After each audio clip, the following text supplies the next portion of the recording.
The Chicago Bulls are undefeated and have the best record in the NBA through the first 4 games of the season. What is going on, y'all? Faiz Sports Hall back at it with another video talking, of course, some NBA here to talk about the Chicago Bulls. So if you're a Bulls fan, and it is a great time to be one, make sure to go ahead, hit that big red subscribe button down below. Make sure to follow me on all my social media platforms. And guys, hit the bell icon so you're notified every time I drop a new video. Let's get into it. All right, so first things first, I know what you're thinking. 4 games into the season, Faiz, you're making a video about the Bulls being undefeated and have the best record in the NBA through 4 games? Really? Yes, I am. 1, because I can. But really, 2, because of the fact that it's been a while since the Bulls have been good. And I want to milk every second of this because I'm enjoying this as much being a diehard Bulls fan as anyone. All right? So, excuse me. With that being said, let's get into the topic of the Bulls being 4-0, okay? So they've gone and played 4 games, 2 against the Pistons, 1 against the Pelicans, 1 against the Raptors. So, again, none of these are playoff teams. The Pistons are garbage. The Raptors are not very good. They used to be, but they're not very good this season. The Pelicans are okay, and they don't have Zion.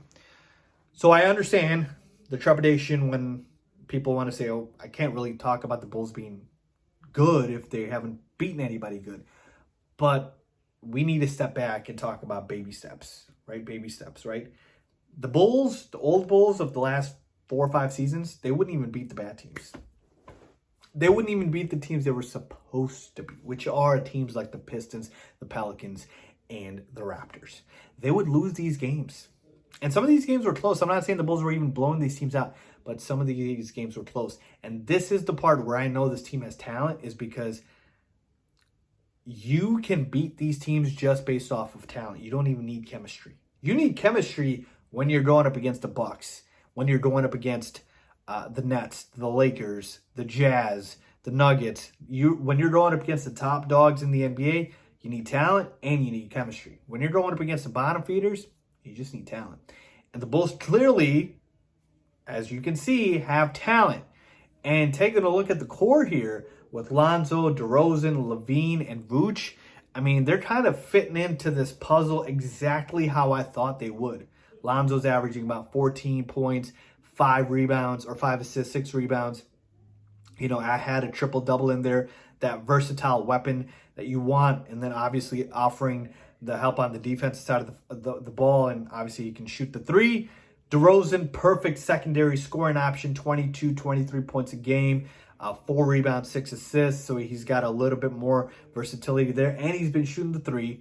Nikola Vucevic giving you 14-11 on the inside. Now, he could be a little bit better in the scoring department. Hasn't really shot the ball well to start the year, but I hope that changes. So Vooch is your dominant center in the middle, and then Levine, your leading scorer, 25 a game, 25, 5, and 5.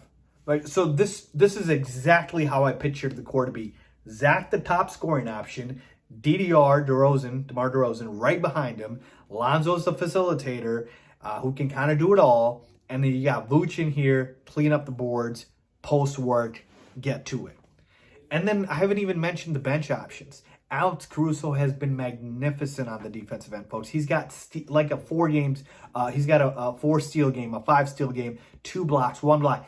He's been phenomenal, phenomenal. And I was the guy who said that I felt like we overpaid for him a little bit, but he is making that money worth it. All right. The one guy who I would say probably is getting kind of lost in the offense, and I knew this would happen, is Patrick Williams. There's just not enough basketballs to go around. Patrick Williams hasn't been, really been showing up on the stat sheet. But again, at this point, it doesn't matter that he shows up on the stat sheet. As long as he does what he needs to in the game, he's the glue guy. He's the one that, he's not going to get the basketball to score. He's going to be the guy who will get the spot up for the 3, or has to do a putback, or has to do the dirty work. Patrick Williams is going to get that. But my main point here is, with the Bulls being 4-0, baby steps. They're beating the teams that they were supposed to, folks. You don't walk before you learn to crawl. We can't just go to the elite teams and say, beat all the elite teams right now. You can't do that. You got to beat the trash teams first, then the average teams, and then you get to the elite teams. And the Bulls have a bunch of games coming up against some elite competition. You got games against the Jazz. You got games against the Knicks, who are a playoff team, the Celtics, the Sixers, the Nets. They're all coming up. And we'll see if this Bulls team is for real. Now, I'll tell you this much. This Bulls team, absolutely, without a doubt in my mind, is a playoff team for sure. And if you don't believe so, I think you're just lying to yourself. The question is, are they a contender or are they a pretender? And I believe that question will be answered once we get to these games and we see how they perform. But I've been very pleased by what I've seen. Hop on the Bulls bandwagon before it's too late, because this team has the potential to be a top 3 team in the Eastern Conference and a top 10 team in the NBA. And no, I didn't stutter on that, because I truly do believe it. So let me know what you guys think. Leave a comment down below on what you think the Bulls' potential is, right? Where do you see this Bulls team slotting in? Have you been very impressed with their start? I have, just because, again, it's progress, even if it's against a bad team. So let me know down below. As always, thanks for watching.